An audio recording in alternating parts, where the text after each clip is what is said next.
क्योंकि सुखपाल सिंह खैरा ਨੂੰ ਅੱਜ ਮੋਹਾਲੀ ਦੀ ਅਦਾਲਤ ਵਿੱਚ ਪੇਸ਼ ਕੀਤਾ ਜਾ ਰਿਹਾ ਤੇ ਹਾਂਜੀ ਖੈਰਾ ਸਾਹਿਬ ਕੀ ਕਹਿਣਾ ਚਾਹੁੰਦੇ ਹੋ?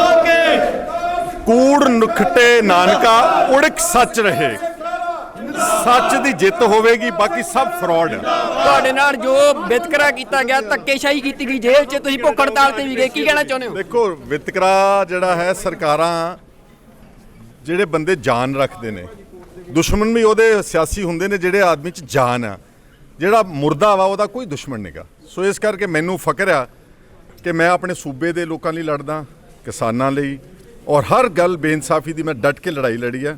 ਇਹ ਜਿਹੜੇ ਮੇਰੇ ਖਿਲਾਫ ਇਲਜ਼ਾਮ ਤੇ ਮੁਕੱਦਮੇ, ਇਹ ਮੇਰੀ ਸਿਹਤ ਤੇ ਕੋਈ ਅਸਰ ਨਹੀਂਗਾ। ਅਗਰ ਇਹ ਸਮਝਦੇ ਕਿ ਮੇਰਾ ਮਨੋਬਲ ਡੇਕ ਸਕਣਗੇ, ਦੇ ਆਰ 100% ਰੋਂਗ।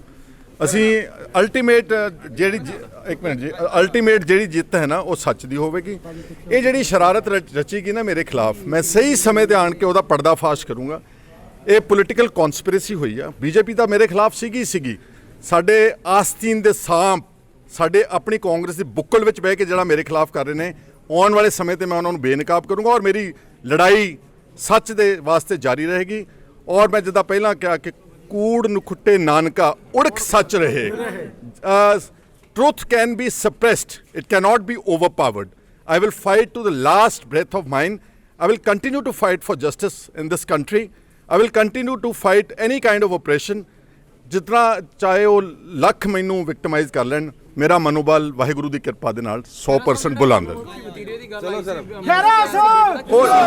ਦੇਖੋ ਉਹਨਾਂ ਨੇ ਮੇਰਾ ਕੜਾ ਲਵਾਉਣ ਦੀ ਕੋਸ਼ਿਸ਼ ਕੀਤੀ ਸੀਗੀ। ਮੈਂ ਕਿਹਾ ਜੇ ਜਾਨ ਹੈ ਤੇ ਲਾ ਦਿਓ, ਇਸ ਕਰਕੇ ਉਹਨਾਂ ਤੋਂ ਲੱਥਾ ਨਹੀਂ। ਦੂਸਰਾ ਕਿ ਇੱਕ ਮਿੰਟ,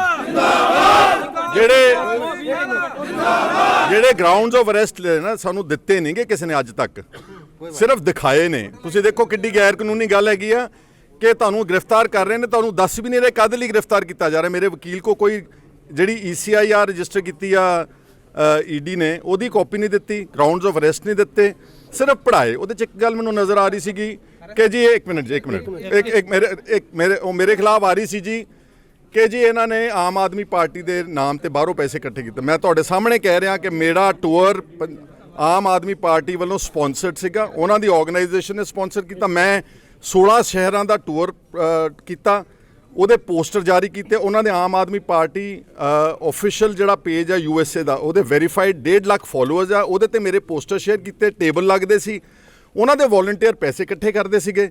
ਉਹ ਸਾਰਾ ਪੈਸਾ ਕੇਜਰੀਵਾਲ ਨੂੰ ਗਿਆ ਵਾ ਤੇ ਬੇਬੁਨਿਆਦ ਮੇਰੇ ਤੇ ਇਲਜ਼ਾਮ ਲਾ ਕੇ, ਇਦਾਂ ਦੇ ਝੂਠੇ ਮਨ ਘੜਤ ਇਲਜ਼ਾਮ ਲਾ ਕੇ। ਔਰ ਜਿਹੜਾ ਮੇਰਾ ਸ਼ਡਿਊਲਡ ਅਫੈਂਸ ਲਿਆ ਇਹਨਾਂ ਨੇ ਫਾਜ਼ਿਲਕਾ ਦਾ, ਉਹਦੇ 'ਚ ਮੇਰਾ FIR ਵਿੱਚ ਨਾਮ ਨਹੀਂਗਾ, ਮੇਰਾ ਚਲਾਨ ਵਿੱਚ ਨਾਮ ਨਹੀਂਗਾ, ਮੇਰਾ ਸਾਰੀ ਟਰਾਇਲ ਉਹ ਬੰਦਿਆਂ ਨੂੰ ਸਜ਼ਾ ਹੋਈ, ਕਿਸੇ ਵਿਟਨੈਸ ਨੇ ਮੇਰਾ ਨਾਮ ਨਹੀਂ ਲਿਆ, ਮੇਰੇ ਤੋਂ ਕੋਈ ਰਿਕਵਰੀ ਨਹੀਂ ਗਈ। ਉਸੇ ਹੀ ਸ਼ਡਿਊਲਡ ਅਫੈਂਸ ਨੂੰ ਬਣਾ ਕੇ ਮੇਰੇ ਖਿਲਾਫ ਜੋ ਕਾਰਵਾਈ ਕੀਤੀ। ਔਰ ਸਭ ਤੋਂ ਵੱਡੀ ਗੱਲ ਕਿ ਸੁਪਰੀਮ ਕੋਰਟ ਨੇ NDPS ਦਾ ਫਾਜ਼ਿਲਕਾ ਦਾ ਕੇਸ ਸਟੇ ਕੀਤਾ ਹੋਇਆ। ਇਹਦੇ ਨਾਲੋਂ ਜ਼ਿਆਦਾ ਅਨਿਆਏ ਤੇ ਹਨੇਰਗਰਦੀ ਇਸ ਦੇਸ਼ ਵਿੱਚ ਨਹੀਂ ਹੋ ਸਕਦੀ। ਮੈਨੂੰ ਦੁੱਖ ਇਸ ਗੱਲ ਦਾ ਥੋੜਾ ਜਿਹਾ ਕਿ ਮੇਰੀ ਪਾਰਟੀ ਨੇ ਘੱਟ ਸਾਥ ਦਿੱਤਾ। ਇਹ ਤੁਸੀਂ ਦੇਖ ਸਕਦੇ ਹੋ ਕਿ ਜਿਹੜਾ ਸੁਖਪਾਲ ਸਿੰਘ ਖਹਿਰਾ ਨੂੰ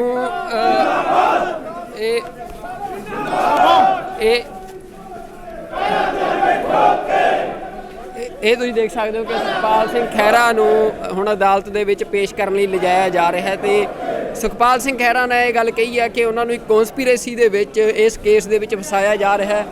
ਤੇ ਉਹਨਾਂ ਨੇ ਇਹ ਵੀ ਇੱਕ ਵੱਡਾ ਇਸ਼ਾਰਾ ਦਿੱਤਾ ਕਿ ਸਾਰੀਆਂ ਸਿਆਸੀ ਪਾਰਟੀਆਂ, ਸੁਖਪਾਲ ਸਿੰਘ ਖਹਿਰਾ ਦਾ ਕਹਿਣਾ ਹੈ ਕਿ ਜਦੋਂ ਉਹ ਅਮਰੀਕਾ ਦੇ ਦੌਰੇ 'ਤੇ ਗਏ ਸੀ ਤਾਂ ਆਮ ਆਦਮੀ ਪਾਰਟੀ ਵੱਲੋਂ ਜਦੋਂ ਚੋਣਾਂ ਸੀ ਪੰਜਾਬ ਦੇ ਵਿੱਚ ਪਿਛਲੀਆਂ, ਤਾਂ ਉਦੋਂ ਜਿਹੜਾ ਫੰਡ ਆਇਆ ਉਹ ਆਮ ਆਦਮੀ ਪਾਰਟੀ ਵੱਲੋਂ ਫੰਡ ਇਕੱਠਾ ਕੀਤਾ ਗਿਆ, ਕੇਜਰੀਵਾਲ ਦੀ ਪਾਰਟੀ ਵੱਲੋਂ ਫੰਡ ਇਕੱਠਾ ਕੀਤਾ ਗਿਆ, ਜਿਹਦੇ ਵਿੱਚ ਅੱਜ ਸੁਖਪਾਲ ਸਿੰਘ ਖਹਿਰਾ ਨੂੰ ਫਸਾਇਆ ਜਾ ਰਿਹਾ ਹੈ।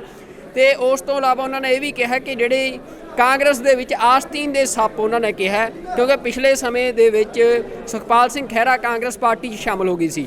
ਤੇ ਸੁਖਪਾਲ ਸਿੰਘ ਖਹਿਰਾ ਨੇ ਸਾਫ਼ ਕਿਹਾ ਕਿ ਇਸ ਸਾਰੀ ਕਨਸਪੀਰੇਸੀ ਦੇ ਵਿੱਚ ਕਾਂਗਰਸ ਦੇ ਵੀ ਕੁਝ ਆਗੂਆਂ ਦਾ ਹੱਥ ਹੈ। ਉਹ ਕਿਹੜੇ ਆਗੂ ਨੇ, ਉਹ ਕਿਹੜੇ ਲੋਕ ਨੇ ਜਿਹੜੇ ਸੁਖਪਾਲ ਸਿੰਘ ਖਹਿਰਾ ਜਿਨ੍ਹਾਂ ਦਾ ਹਜੇ ਨਾਂ ਨਹੀਂ ਲੈ ਰਹੇ। ਤੇ ਇਹ ਵੀ ਗੱਲ ਜਿਹੜੀ ਹੈ ਜਦੋਂ ਸਾਡੇ ਕੋਲ ਪਹੁੰਚਦੀ ਹੈ ਤੁਹਾਡੇ ਨਾਲ ਸਾਂਝੀ ਕਰਾਂਗੇ। ਤੇ ਇਹ ਮੋਹਾਲੀ ਅਦਾਲਤ ਤੋਂ ਅਸੀਂ ਤੁਹਾਨੂੰ ਅੱਜ ਦਿਖਾਇਆ ਕਿ ਸੁਖਪਾਲ ਸਿੰਘ ਖਹਿਰਾ ਨੂੰ ਇੱਥੇ ਪੇਸ਼ ਕੀਤਾ ਜਾ ਰਿਹਾ ਹੈ।